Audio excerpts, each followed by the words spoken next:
Bien, hablábamos tras cámaras de que el término moda es una acepción en realidad más actual, más moderna. No podríamos hablar, por ejemplo, de moda incaica en el sentido de que lo han utilizado como moda, hablemos de 500, 600 años atrás o 1000 años atrás. Claro, lo que menos pensaban ahí era en desfile de modas, obviamente. Exactamente, ¿no? Claro. Entonces, el término moda es más bien moderna, ¿no? Viene desde la era industrial. Es aquello que está vigente durante un cierto periodo de tiempo.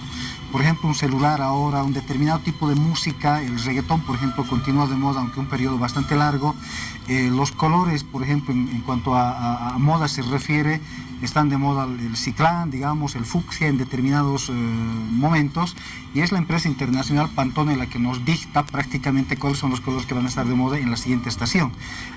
Nosotros no tenemos ahí mucho que decir, ¿no? Nuestra palabra como bolivianos no es autorizada. Sin embargo, en el sentido que habla un diseñador, en el sentido de localización, son dos elementos que los conjunciona, la globalización y la localización. La globalización como un fenómeno mundial en el que prácticamente todos los elementos están al alcance de nosotros por medio del celular actualmente, ¿no? Y el otro elemento fundamental es rescatar los elementos culturales de cada cultura, de cada país, por ejemplo, del África, de los países asiáticos o de esta parte de Sudamérica. Se ha hecho una especie de tendencia, vamos a denominarlo de ese modo, el hecho de que don Evo Morales haya empezado a utilizar unos trajes sin corbata, por ejemplo, bastante lujosas, trabajadas con bebé alpaca, que es una tela bastante lujosa, combinada con aguayos, ¿no es cierto? Aunque varios de ellos son bordados, porque utilizar el aguayo mismo con el bebé alpaca es un poco más tosco. Yo mismo utilizo bordándolo los elementos de los aguayos, los elementos culturales tiahuanacotas, y bordarlos, por ejemplo, en bebé alpaca, en bayeta de la tierra, cual ha sido la última colección que he presentado acá en la FIPAS, y en Veracruz, en México. Porque hay que tener mucho cuidado el momento de hacer combinaciones, tanto de texturas como de colores, para ponerlos a consideración del público, en una colección que va a tener su concepto, etcétera, etcétera, ¿no? Entonces, esos elementos culturales son los que rescatamos para ponerlo a consideración del mundo. En este caso, vamos a recurrir ahora al término globalización. Se va globalizando, aunque no siempre se logra ese objetivo. En la escena internacional, por ejemplo, tenemos a diseñadores libaneses, iraquíes, inclusive israelíes, que han irrumpido con fuerza en las pasarelas de París. Y hacer un desfile de moda en París es realmente costoso.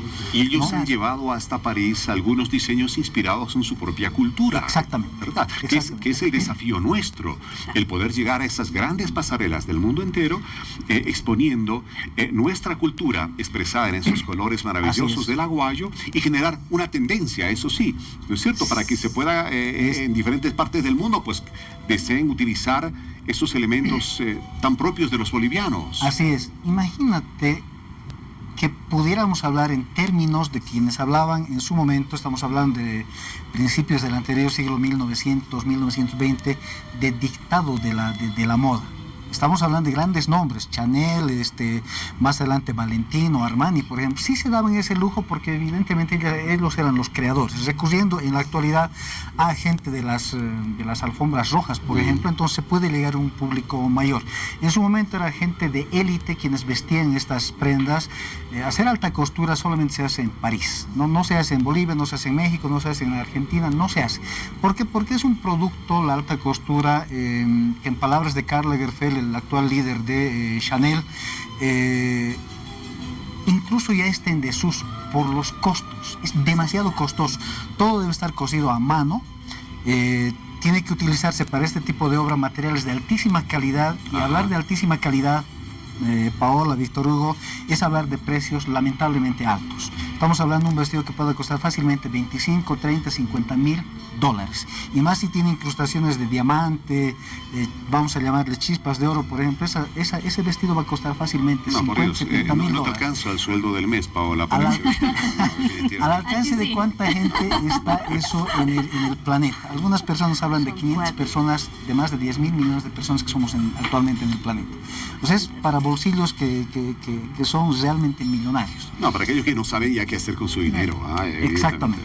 Muy bien, hablábamos de que la corriente andina representa mucho de la cultura de nuestro país, de nuestros pueblos y demás. Brígida, antes, ¿qué se podía expresar? ¿Qué se podía transmitir con esta corriente andina? ¿Y qué es lo que se busca expresar actualmente? ¿Cómo se la piensa proyectar al mundo entero? Se trata de lo siguiente. Antes el aguayo, como le había comentado más antes, eran de colores bien concretos. Los colores de los animales, de la llama, la oveja, que normalmente se hace en nuestro aguayo, ¿no? Con el transcurso del tiempo y con el cambiar de las costumbres han ido cambiando los tonos, los diseños. Antes se hacía unos diseños en líneas verticales que eran así, tradicional y concreto, no había cómo cambiarlos, porque la familia y los pueblos no nos permitían eso. Con el cambiar de las tradiciones, hemos ido cambiando de pensamiento, entonces hemos ido asimilando los colores y han empezado a teñirlos naturalmente o no.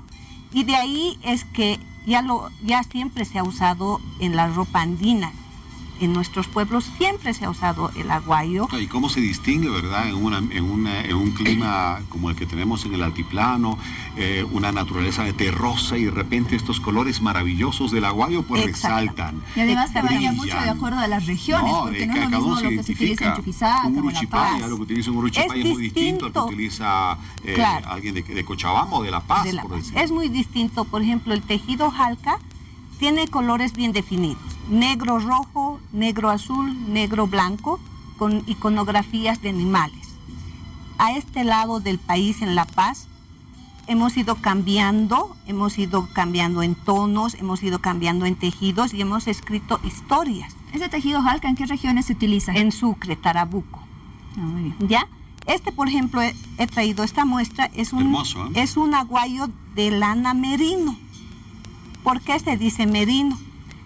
Cuando yo empecé a hacer una pequeña investigación, me indicaron que es de la lana de los becerros del lugar del pecho, que es lo más suave y lo más fino que se encuentra. Entonces, para hilar y hacer este tipo de tejidos, tienen que hacerlo con más cuidado, tienen que hacerlo lo más fino posible. Mucho más trabajo. Claro, y además tiene que ser muy resistente, porque este aguayo normalmente es para cargar, por ejemplo, para cargar a un bebé o para cargar las cosas que ellos llevan, ¿no?, en la espalda, mayormente las mujeres, ¿no? Por ejemplo, este aguayo lo han hecho como un recuerdo, porque aquí dice recuerdo, en letras. Vemos las letras. Sí. Y de hecho es parte de nuestra tradición en el occidente del país, en cualquier comunidad del occidente del altiplano, a donde llega, por ejemplo, una autoridad o un empresario o alguien para inaugurar alguna obra, hacer una donación, participar en algún proyecto conjunto, lo primero que se le regala a esa persona, es el aguayo de la comunidad. Yo por ahí tengo mi ponchito rojo al alcalde de entonces, gracias, todavía lo recuerdo con mucho cariño, porque claro, cuando uno llega a los pueblos, aquí está. No, siéntase parte de nuestra cultura, siéntase parte de nosotros, siéntase parte de nuestro universo. Exactamente. Este es un poncho, por ejemplo. Y el tejido es casi similar, solamente que varía en la calidad de la lana. Y ahí me pareciera que es más antiguo, ¿no? Es de distinto animal. Claro. Normalmente los aguayos se hacen de oveja, de llama, inclusive se puede hacer de alpaca, pero normalmente en este tiempo ya no. La alpaca solamente se usa para las mantas. ¿No? Me pareciera que este tiene más larga edad, es un poco más antiguo, de la misma época. No, este es más antiguo que el... Es más antiguo. Por eso la variación del color. De los tonos. Sí, los tonos. Sí, por el transcurso del tiempo. Ajá. Es distinto. Ahora le voy a mostrar. Esto es hecho en fábrica ya. Ajá. Este aguayo ya es hecho en una fábrica. Estos están hechos a mano. Estos están artesanalmente. Artesanalmente. Bien. Y este en aguayo.